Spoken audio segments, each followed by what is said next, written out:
Assalamualaikum warahmatullahi wabarakatuh. Selamat pagi anak-anakku kelas 12 TKJ. Di sini kamu kelas mau menjawab beberapa pertanyaan yang ditanyakan oleh teman-teman kalian pada pertemuan minggu yang kemarin. Mohon maaf baru sempat jawab, baru sempat record. Jadi minggu kemarin ada yang menanyakan tentang ini ya, pernikahan ya kemarin ya. Yang pertama ini ada dari Mas Farhan menanyakan tentang nikah siri. Jadi apakah sah jika ada seseorang yang melakukan nikah siri? Jadi gini Mas Farhan, jika pernikahan siri yang dimaksud itu pernikahan yang tidak dicatat oleh lembaga pemerintahan, kalau di Indonesia ini KUA ya, Kantor Urusan Agama, maka hukumnya tetap sah ya. Jadi tetap sah, akan tetapi rukun dan syaratnya terpenuhi. Jadi nikahnya ini sah, hanya saja tidak tercatat di dalam lembaga pemerintahan Republik Indonesia. Itu tetap sah Mas. Yang penting rukun syaratnya terpenuhi. Misalkan ada mempelai laki-laki, ada wali dari perempuan, terus ada 2 orang saksi, ada emas kawin atau mahar, ada akad. Nah, jika kelima ini sudah terpenuhi, maka nikahnya sah. Secara agama sah, hanya saja tidak tercatat di dalam lembaga pemerintahan Republik Indonesia. Kalau dalam hal ini itu KUA, Kantor Urusan Agama. Itu nikahnya sah. Tapi hati-hati kalau mau nikah siri. Terlebih lagi khusus bagi yang perempuan, agar lebih hati-hati untuk melaksanakan nikah siri. Ya kalau suami kamu baik, wongnya genah. Misalkan nggak baik, nanti yang kasihan si perempuan, karena nikah siri itu pasti memberatkan perempuan. Misal contoh 2 orang laki-laki dan perempuan ya mau melakukan nikah, tapi nikahnya siri, tidak nikahnya sah. Ada laki-lakinya, ada orang tuanya yang menikahkan, ada 2 orang saksi, emas kawinnya juga ada, kemudian sudah melakukan akad atau ijab kabul, maka nikahnya sah, tapi tidak tercatat di dalam KUA. Suatu ketika nanti setelah namanya hari ke depan kan kita nggak tahu ya, entah itu 1 bulan atau 2 bulan atau setahun 2 tahun, si suami ini yang laki-laki ini kerja di luar kota atau di luar pulau. Karena laki-lakinya ini nggak benar ya, dia tidak memberikan nafkah, menelantarkan istrinya, tidak menghubungi istrinya. Coro kasar itu gak ngereken istrinya. Dosa nggak ya dosa. Tapi yang perempuan kasihan, dia tidak bisa ngapa-ngapain. Tidak bisa ngapa-ngapain. Pisah dengan laki-laki tersebut nggak bisa, statusnya masih tetap jadi istri. Karena apa? Si laki-laki tersebut tidak menjatuhkan talak kepada istrinya. Jadi nggak bisa ngapa-ngapain. Beda dengan laki-laki. Kalau laki-laki bisa menikah lagi tanpa persetujuan si istri. Fankihu matobalakum minan nisa'i matna wa thulatha wa ruba'. Jadi laki-laki itu bisa menikah lebih dari 1. Itu kasihan nanti yang pihak perempuannya. Beda kalau misalkan nikahnya resmi ya, tercatat di KUA, itu beda. Jadi kalau di KUA itu ada, kalau nikahnya secara resmi itu bisa menuntut si perempuan itu. Tapi kalau siri nuntut ke pemerintah nggak bisa, karena pernikahan kamu tidak tercatat gitu. Ya salah dhewe awakmu nikah siri. Jadi di pengadilan pun nggak bisa. Kamu nuntut nggak bisa. Tapi kalau secara resmi bisa. Kalau nikahnya secara resmi tertulis bisa. Jadi misalkan kondisinya seperti tadi ya, ditinggal suaminya ya sudah nggak dinafkahi ya. Tapi nikahnya secara resmi.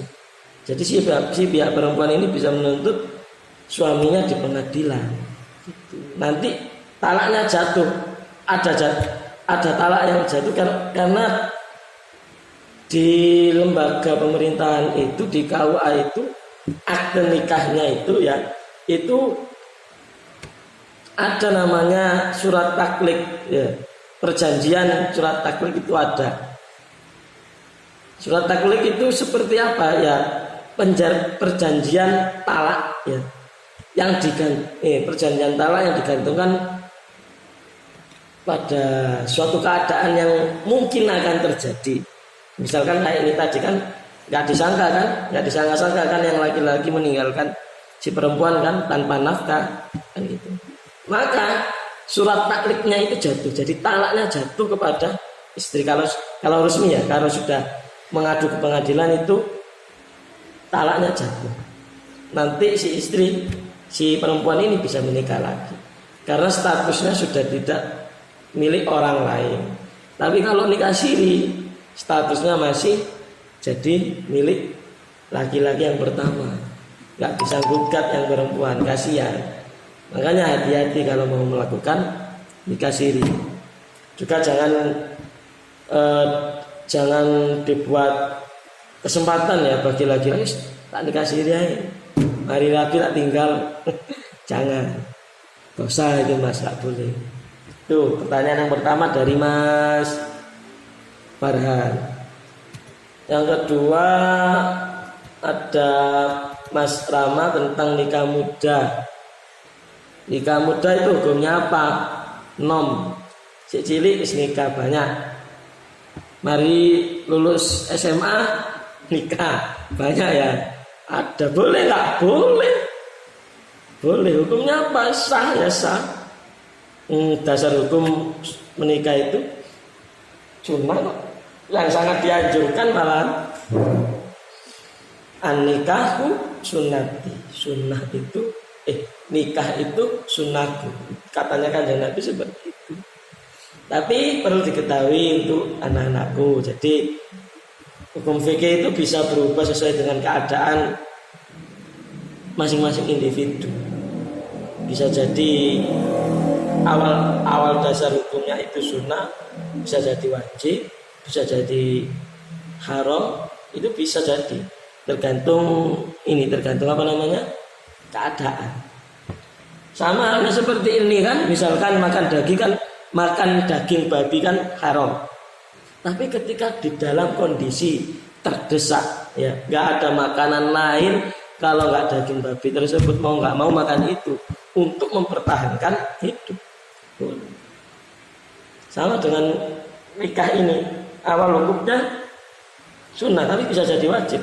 Kapan ketika hukum itu berubah jadi wajib? Nah ini ketika keadaan seseorang, misalkan ada orang laki-laki sudah mampu untuk menikah, sudah mampu untuk memberi nafkah, ya mapan lah, sudah mapan, punya pekerjaan, punya penghasilan, dia mampu untuk menikah.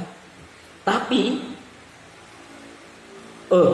dia mampu untuk menikah dan dia tidak bisa menjaga syahwatnya. Jadi nafsuan, cara kasar itu nafsuan.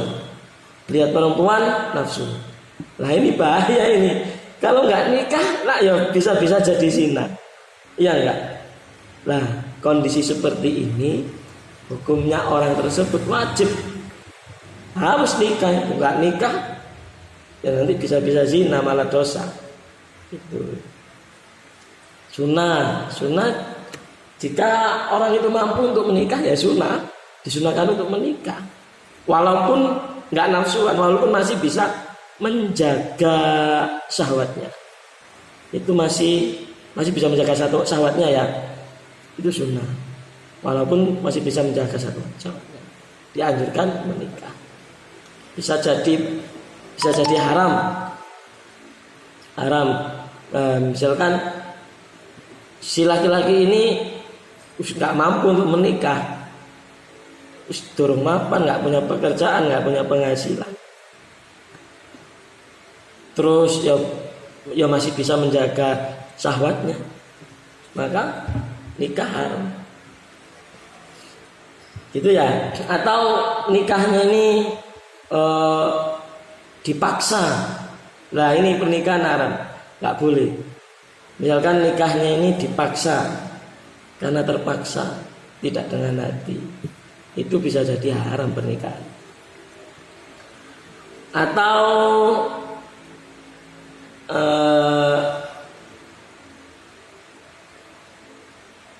tidak mampu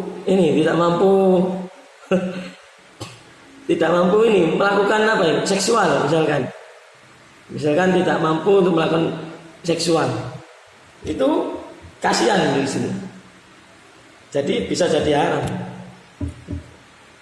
Atau ini pernikahan yang syarat rukunnya tidak terpenuhi, bisa jadi haram. Atau apalagi ya, itulah ketika nikah itu haram ya. Nikah mut'ah itu kawin kontrak itu juga nggak boleh, haram. Dulu pernah di masanya Kanjeng Nabi itu pernah nikah mut'ah itu ada, tapi kondisinya tidak seperti sekarang. Dulu itu ada peperangan ya, untuk meningkatkan gairah perang laki-lakinya, akhirnya diadakan nikah mut'ah. Jadi kawin kontrak, nikah dengan jangka waktu 1 bulan atau 2 bulan. Nah, itu sekarang nggak boleh, haram. Itu ya. Terus apalagi pertanyaan dari siapa lagi nih? Dari Mas Dido. Bagaimana hukum menikah beda agama? Nah, ini menikah beda agama berarti antara ini orang Islam dengan orang non Muslim, orang Islam dengan orang non Muslim. Jadi hukumnya bagaimana gitu? Hukumnya menikah beda agama dilihat dulu, Mas. Dilihat dulu. Kalau ini ada masalah khilafah, perbedaan pendapat juga ada. Kalau yang perempuan Islam, muslimah, dia menikah dengan laki-laki non-muslim, mutlak hukumnya nggak boleh. Nah, sama ini haram ya, pernikahan itu haram ya. Hukum menikah haram ketika apa? Beda agama ini.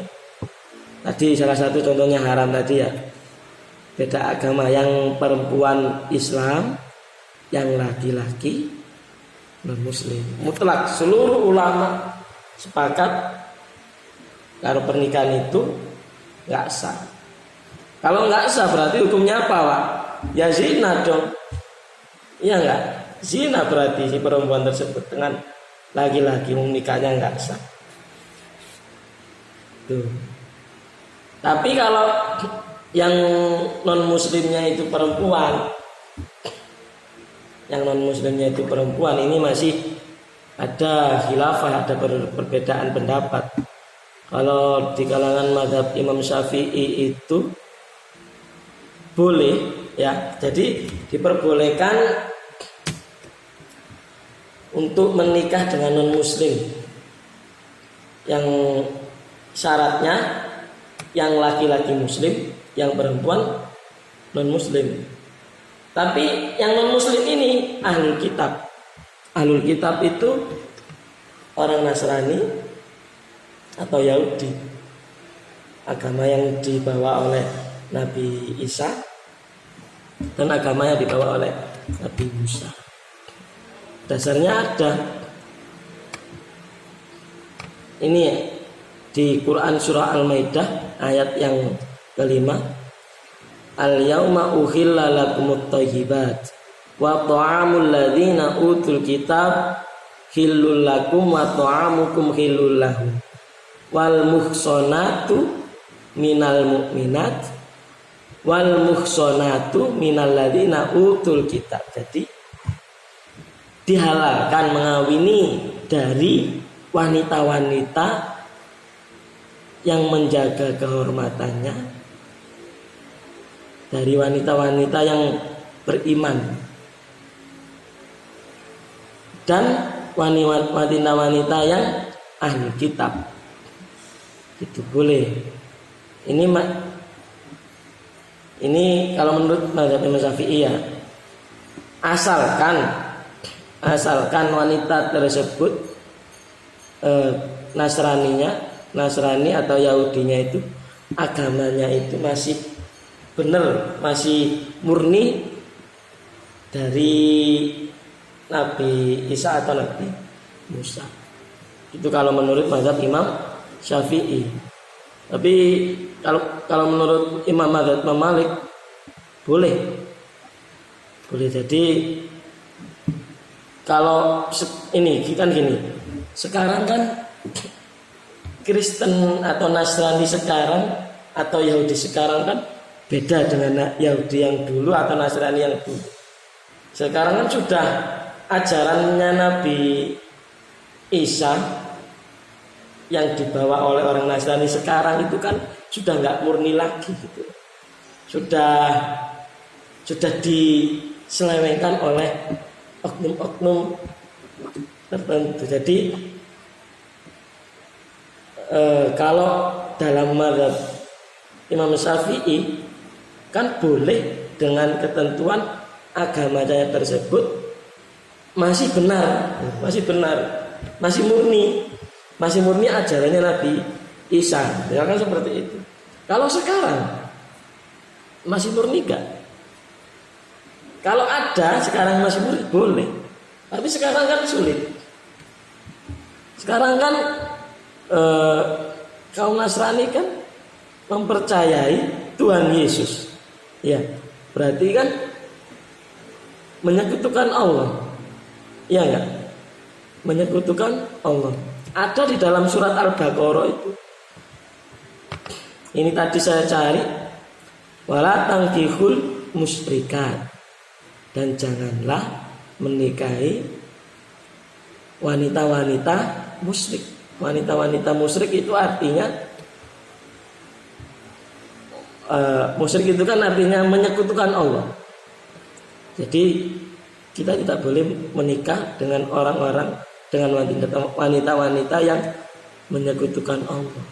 Itu seperti itu. Andai ada wanita yang Nasrani atau Yahudi, ya, jadi ahlul kitab itu Nasrani atau Yahudi maknanya di sini, yang agamanya masih benar, masih murni, yang dibawa Nabi Isa atau Nabi Musa, itu boleh kita nikahi.